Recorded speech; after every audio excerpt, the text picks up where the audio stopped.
5 AM visits to the markets is the amount of incredible knowledge and variety, and how local sourcing really is coming through. And we were given tours and we showed around and we spoke to a lot of people who said this is fantastic, we need people coming along, because the more people who ask for it, the more we will supply. So we very much see this as something that sourcing is something that will get easier. And we talk about the hunger gap, and you speak to the people at the wholesalers in the markets and their incredible depth of knowledge that we feel we could partner with. It gave us, I think, a lot of confidence. We'd be able to. And in fact, our visit to New Covent Garden was at the end of the hunger gap, and there was still enough British produce, in fact, to make nearly all of what we need to do 3 recipes a week. So we were really pleasantly surprised by that.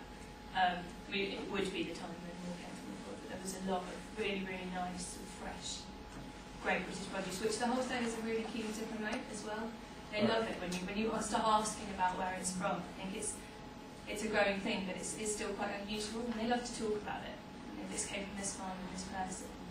It's quite personalised at that end as well. I would definitely fund this. I think it's a great idea. But I think more than a great idea, I think it's a great brand. I think that it would mutate into lots of different things. I think you've got a good hard-nosed American as your MD.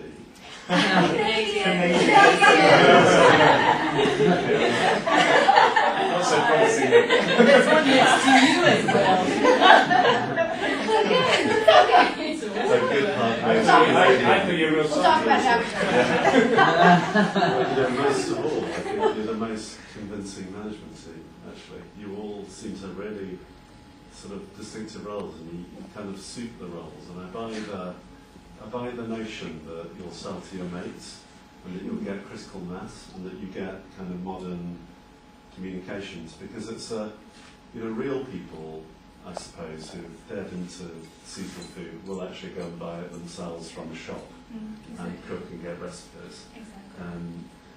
But there's millions of people in that transition zone, which is why I think your product will have to mutate. But in the short term, I think the brand, the networking, the comms, and the fact that you're a good team, and I think it's so full of powerful sustainability messages that I think it's a very compelling, ethical and sustainability mission piece. So I haven't really got any questions actually. I'm really excited. Yes, please. I don't need your numbers, but that's another one. Yeah, that's kind of where I'm going. I mean, I didn't quite understand the profit margin per item, and the sort of minimum sales required per store, like per hour, to have a break-even point, and like, how do you feel about not being successful and yet that not actually making you much money? Because, like, I know when packaged very well, I'm sure you're familiar with them and your competitor analysis and it's a real struggle, even though that she is highly successful. In terms of, we didn't want to take, of course we wanted to provide you this information, but not too much. But the idea was, so first of all, to do the actual costing of the product, we talked a lot to the suppliers, and to do the detailed financial analysis, we end up coming up with an average cost of about £3.18 for variable costs and £6, so a total of £6 for cost. And we would build up slowly over the year to 220 by the end of the first year a day. So it is a slow growth. That's what we were trying to go towards. But yes, in the first year it would be quite a substantial loss, and that's what we need the grant for. And those figures, the sales per day, we went out and spoke to a lot of people, the coffee vendors outside of train stations. We appreciate it's easier to sell a cup of coffee in the morning than it is to sell a meal book. That was all taken into consideration. We went to markets, we spoke to different retailers, got their estimates, and made our predictions based on that, and then created a growth process to say, okay, what do we think that we can achieve by the end of year 1 and year 12? We came up with a figure and then slowly increased from there of what we thought was reasonable based on all our research. I think you're right about the success thing. We've, into the financials, is factored the 4 of us being paid a London living wage, which is what all of our employees would be paid, and that's for the first 5 years. And that's, that would be a sacrifice we would be prepared to make to do it. But it's true that you kind of, when you talk about start a business, you have these visions of pound size and stuff, but it's not something that would happen in 5 years. And even if it did, we wouldn't be looking to earn more than was reasonable for what we're doing. But obviously in the longer term we would want to take higher salaries than that. But we were sort of prepared to make that sort of sacrifice for the first 5 years. And just a final thing, we did try to take into consideration seasonality. It would cost a lot more for our produce in the winter and then in the summer, so you know now you can get really great vegetables for very cheaply. So it's actually quite a detailed, quite a difficult financial analysis. Which was averaged out over the course of the year. Averaged out to £6.39, so that we could just have an average to then be able to actually come up with some figures of how much we would need to request a grant for. Which means you do all your marketing in the winter, so that the cost comparison is really positive, and then summer everything on this. Olivia went and bought what's in that bag from the supermarket, and it was, what was it, about 13 pence more? Yes. So all of that's supposed to be a 2-person portion, and that cost me £8.13. And we're selling our 4-person portion for £8. And I bought that in the summer. That was at Summerfields. Was there waste left over to make the portion, or was that? No, that's exactly it. That's exactly it. In fact, it was a little bit over because I ended up eating some of it. But whatever, I taste it for you. I don't want you to not like it. So right now, we would actually be selling it for, if you went cheaper than Summerfields would be. Now we're selling in the summer. That's amazing. I just want to ask a question about it was delicious, your curry. Is there going to be tasting for customers? Yes, that's, we've averaged that into long complicated, but yes, that's averaged into our fixed costs because it's too difficult. But yes. So the kind of practicalities of the van and things, how would that work with food available? That's a great question. Yeah. So I think what we talked about, we did talk a lot about something and how that would work. And I think what we said is because we would have both the pop-up shop and we would have the stall, we would certainly start off with samples at the shop, which would be much more feasible. We'd have everything there to be able to cook and make and sample. And we looked into the pricing of spoons and just giving people a mouthful sort of as they walk past. That's all been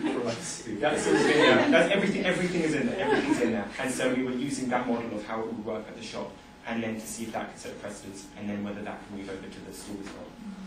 In the kitted out stall would be a Piaggio, and you can do quite a bit with the Piaggios. And the idea was to have a little fridge in there, and also to take a sort of a big hot pot of like a 4-person portion out to the stall, and then so that we could then serve out the taster, because the taster is so key. I mean, do you like it? It's going to, and because all our meals will only take 25 minutes to cook, so it's like taste this, and you'll have it in 30 minutes. So just a suggestion to encourage people to bring their own bags. So I think into the packaging, we like everything. we like the chopped idea, where chopped. If you don't take a bag from chopped, they'll give you an extra bit for your salad. So maybe we give an extra carrot or If you bring back a bag. yeah. Which comes on to how one of the key things we look for when we fund things, I think Fairlife Foundation is measuring impact. And I was wondering if you have any ideas of how you will come back to us in the future to report on your impact in the community. I suppose a lot of that would be through sales, and also through, so how many people have we sold to, how many people are eating more local seasonal food that's also vegetarian, and also through our events in our shop, in our stores as well. So how many people are coming to the events, how many people have we partnered with, how many people are visiting the website, how many people have signed up to our Twitter feed. A lot of it's quite quantifiable. Contributing recipes, resources, Yeah, so interactive, exactly. and the events in our store. There's a lot of different ways we should improve it. I guess quite a clear theme at the moment has been the Love Food Hate Waste campaign, and how would you measure food waste? I just can't quite buy the idea that vegetables are going to be perfectly sized to be the perfect amount for a menu. In my experience, picking that just as a tree, you get little odds and sods, and how are you going to measure individual food waste? Sometimes they would be like half a cabbage. Yeah. Things We've had that a lot of can conversations easily about how be to butter imported. cabbage. Like that. Yeah. Yeah, and customers are also not so stupid that they would just throw it away if they didn't use it. Yeah, just- I mean, they might go. Actually, would be a bit less sort of OCD. Yeah. For example, we would try our best. But for example, this is the amount, approximately the amount of ginger needed for the recipe, which then I purchased this at this luckily. But we are, things like this we have to sort of take it into consideration. And also, if for example, and this is a 2-person, albeit a big two-person portion. We also on our site, we sort of, much like we would link love food, hate waste, and how to sort of use up your food or what to do with it. And in the video, Matt had leftovers for the next day for lunch, and to sort of encourage. And measurement around that, if you were reporting back to us.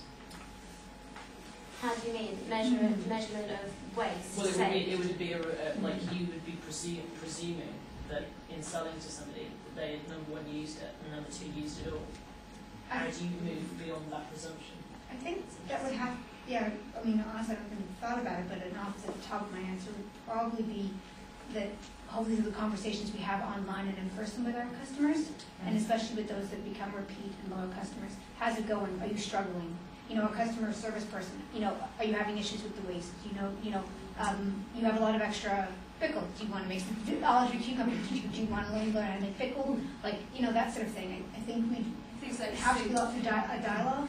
We talked about soups and things like smoothies even, and some we might do some fruit, and just things you can do with extras where it's not a specific recipe, where you can put sort of almost anything you want in there. And we'd have all that online and in person as well, so if somebody says, oh, well, I've already got some of that, they could either take it out of the bag or they could take it in. And just finally on that point, very briefly, one of our partners, we've done quite an analysis of who we could partner with potentially, and that includes, we can't partner with Love Food, Hate Waste, but we can talk to them, we can get on their site, they can get on ours, we can go to them for help. We have actually signed up with London Food Link because they actually offer help in setting up businesses and so on and so forth, and to sustain and things like that. So I think we would go to them for expertise if we needed to.